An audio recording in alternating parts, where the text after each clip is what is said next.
What up, Fight World? It's your boy Ego, and I'm back with some more boxing. Back with some predictions for tonight's fights. I'm very excited. Boxing is back. Been a little bit dry lately, but we have some back-to-back fights. Broner this week. Then we got the Mayweather card versus Maidana in the rematch next week. I want to give my predictions for tonight's fights. I'm going to kind of breeze through it. I expect Berto to win. I think he's hungry. He knows. I think he lost 3 out of his last 4 fights. He knows this is do or die for him. I don't know too much about his opponent, but I expect Berto to show up and look to get back into the spotlight. So I'm gonna rock with Berto for that fight. Now the Lucas Matthysse fight versus Massa, the slave owner. um, I think this is a more difficult fight than people think. This is a good fight. Both fighters have power, and to me, Lucas Matthysse, ever since the Danny Garcia fight, he lost a bit of that confidence, and he got embarrassed. I mean, he called Danny Garcia out.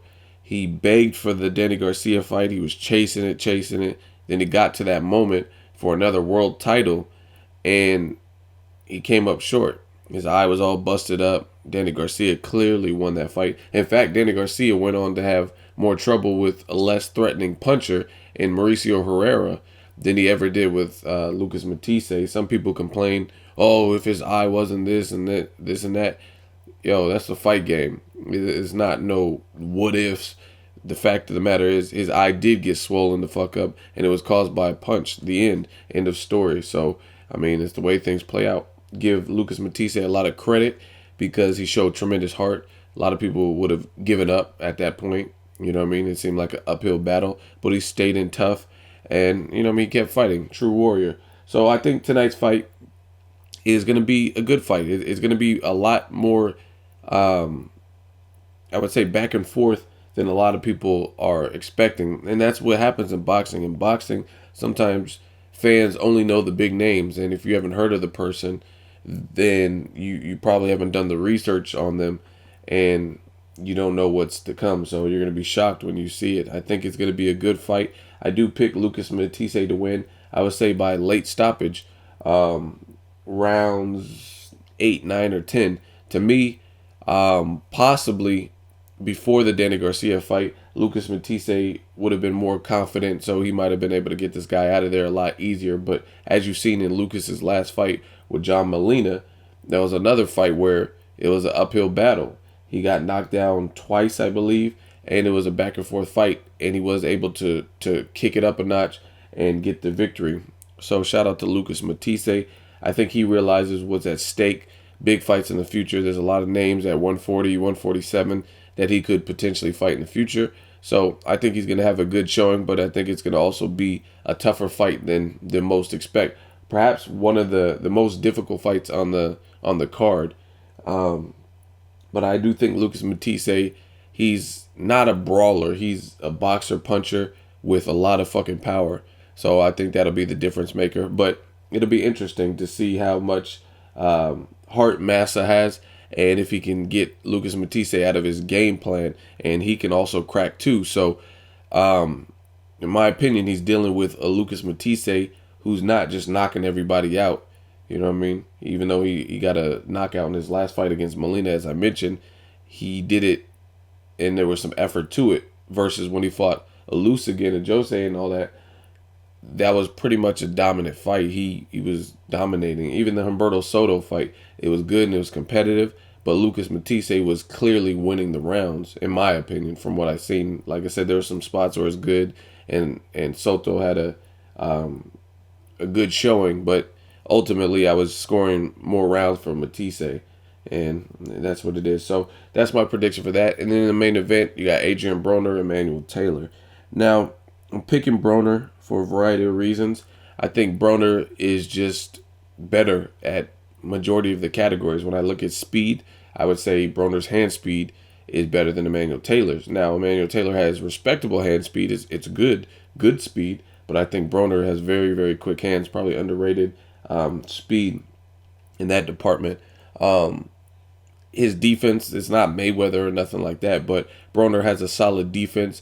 It's just sometimes he picks and chooses when he uses to when he wants to use it, I guess you could say. It's similar to Josecito Lopez. If you look at Josecito Lopez, there's times where he showed that he can actually box. He could box a bit, but then there's sometimes where he gets lured into the wrong type of fight, a brawl, and that's kind of what I see with Broner in certain categories, like defense. He can be defensively responsible, but sometimes he gets so aggressive with his offense that he doesn't mind his defense. His transition is not like Floyd Mayweather. Floyd Mayweather can transition from defense to offense like nobody's business because Floyd is more of a counterpuncher than Broner. Broner, it's kind of more definitive offense with some defense. You know what I mean? It's not the transition from boom boom is not the same as Mayweather. So I've never compared the two in any kind of fighting category like that. But I do think Broner has talent, and I do think he excels beyond Emmanuel Taylor. Now this could be difficult for some rounds because there's some things I notice about Broner. One, he doesn't always let his hands go. His activity rate shows that he is there to be outworked if somebody is so inclined, i.e. Paulie Malignaggi.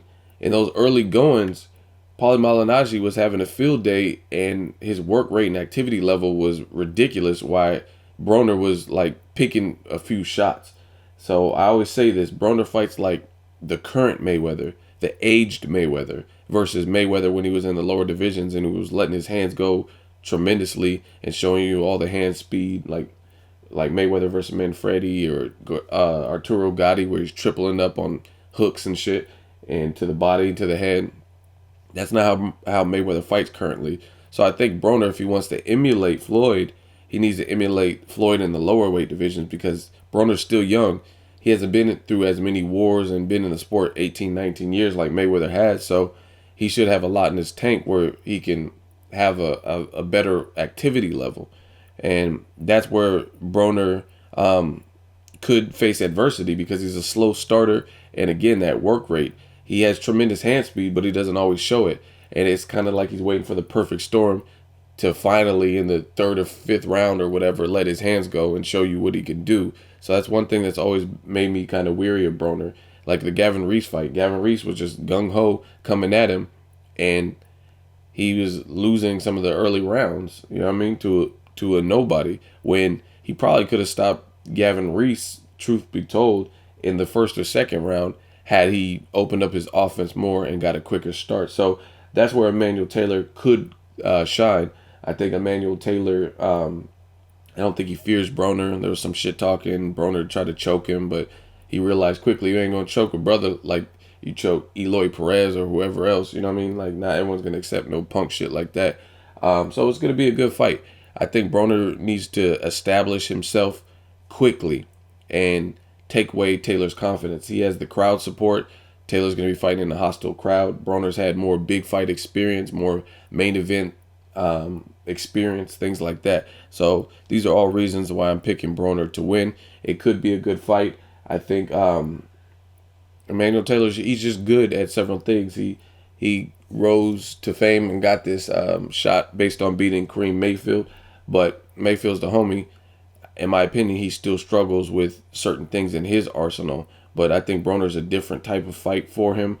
Emmanuel Taylor showed vulnerabilities in the Chris Algieri fight. Chris Algieri, who went on and now is fighting Pacquiao, and you have Emmanuel Taylor fighting Broner. So I'm picking Broner. I think he has the crowd.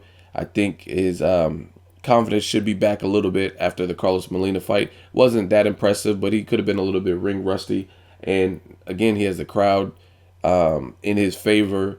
He has a lot on the line in terms of, he called out Lucas Matthysse. So I expect Broner to show up and kind of show that full array of what he can do and kind of get back to more of a Antonio DeMarco performance, especially since he talked shit and said, you don't want that work boy, and choked him and all that stuff like that. So I'm picking Broner.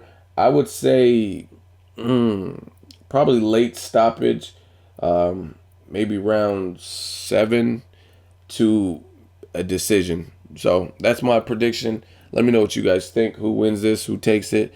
I just think Emmanuel Taylor, when I look at stat for stat, he's just behind in some categories. But it could get interesting, especially if, like I said, Broner does what he has done habitually, which is start off really slow. That wouldn't be a good look. He needs to establish himself, get off with his punches first, build that lead, and then, just break him down. Slowly break Emmanuel Taylor down and take his confidence, take his soul, so he could get back in the picture with a Maidana rematch or a fight with Lucas Matthysse, Danny Garcia, something like that. Let me know what you guys think of this video and my predictions. Make sure you like the video. As always, hate, comment, or subscribe. Till next video, it's Ego signing off.